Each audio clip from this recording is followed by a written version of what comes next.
Assalamualaikum warahmatullahi wabarakatuh. Saya Adinda Yunisa, NIM D 2019-5063. Saya dari Psikologi Islam 1. Dan di sini saya membuat video ini untuk memenuhi tugas UAS mata kuliah Biopsikologi Islam. Baik, langsung saja. Di sini saya akan membuat video yang berkaitan dengan artikel yang sudah saya buat. Artikel ini saya angkat dari review film yang berkaitan dengan biopsikologi dalam kehidupan sehari-hari. Dan di sini saya mengambil film yang sudah saya review adalah film yang bercerita tentang keluarga, yaitu film Nanti Kita Cerita Tentang Hari Ini. Kenapa saya mengambil film ini? Karena menurut saya film ini sudah mencakup biopsikologi dalam kehidupan sehari-hari. Jadi sebenarnya film ini adalah film yang dari buku atau dari novel. Film yang berangkat dari buku karya Michelle F.P. ini menceritakan tentang kehidupan keluarga yang mengkisahkan kehidupan keluarga yang selalu terlihat harmonis, kemudian juga terlihat baik-baik saja, bahagia selalu. Tapi di balik itu semua, keluarga ini mempunyai kisah pilunya masing-masing. Keluarga ini mempunyai kisah dan emosinya masing-masing, seperti itu. Film ini juga berkaitan erat dengan psikologi atau biopsikologi yang pada bab bagian emosi. Nah, di film ini menceritakan sebuah keluarga yang trauma akan masa lalu, yang tidak berani mengungkapkan tentang apa yang ia rasakan, tentang keadaan jiwa mereka yang terguncang, namun mereka tetap berusaha untuk baik-baik saja, seperti itu. Keluarga ini terdiri dari 3 anggota bersaudara. Yang pertama adalah Mas Angkasa, yang kedua adalah Aurora, dan yang ketiga adalah Awan. Nah, seperti pada keluarga-keluarga umumnya yang sudah sering kita temui dan kita jumpai, bahwa notabene anak yang pertama itu selalu harus dituntut untuk melindungi adik-adiknya. Kemudian anak yang ketiga adalah sosok yang paling dimanja. Begitu juga dengan Awan yang dikisahkan dalam film ini.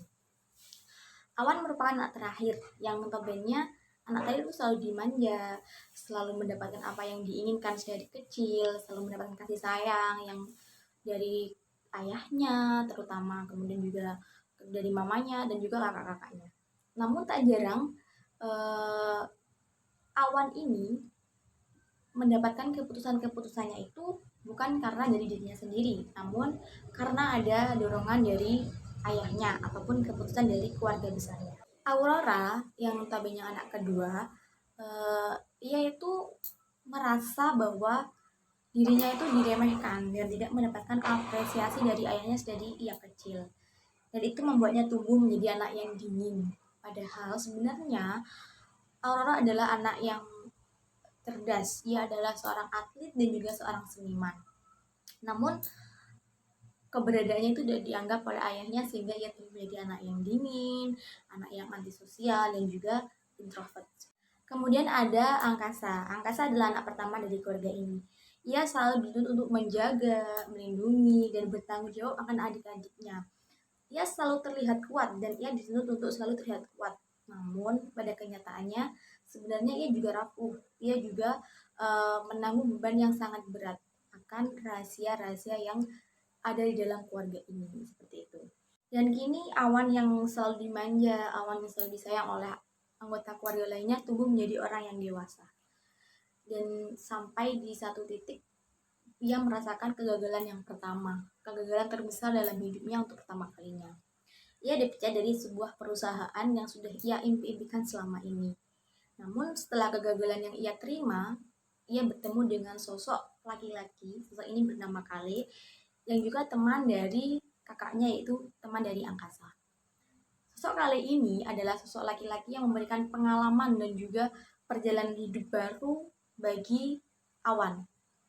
Ia mengajarkan Awan tentang patah, tentang jatuh, tumbuh, hilang, dan juga semua ketakutan-ketakutan akan hidup yang tidak pernah Awan temui dalam keluarganya. Karena notabene Awan selalu dimanja dan juga ia selalu mendapatkan apa-apa yang ia inginkan tanpa ada yang harus ia korbankan, tanpa perjuangan yang benar-benar berjuang, seperti itu. Namun perubahan sikap yang ditunjukkan oleh Awan ini mendapatkan mendapatkan tekanan dari orang tuanya, terutama dari ayahnya. Namun hal ini justru mendorong pemberontakan dari ketiga saudara Awan tersebut, yakni Mas Angkasa, Aurora, dan juga Kali. Tak lepas dari pemberontakan ini, tidak lepas dari masalah ketika sang Aurora menjalankan pamerannya, dan di situ mulai muncul permasalahan-permasalahan yang membuat mereka semakin memberontak, semakin ingin mengungkapkan apa yang ia rasakan terhadap ayahnya. Pemberontakan dari ketiga bersaudara ini akhirnya membuat rahasia besar keluarga yang telah ia simpan rapat-rapat ini akhirnya terbongkar. Bahwa sebenarnya apa-apa yang dilakukan oleh ayahnya itu karena ayahnya takut kehilangan anggota keluarganya untuk kedua kalinya. Karena sebenarnya bahwa Awan mempunyai keluarga kembar, namun ia telah meninggal dunia. Dan ayahnya melakukan itu semua karena takut kehilangan untuk kedua kalinya. Akhirnya itu semua terbongkar selama 21 tahun yang telah ditutupi oleh ayahnya dan juga Angkasa dan juga ibunya kepada kedua adiknya itu.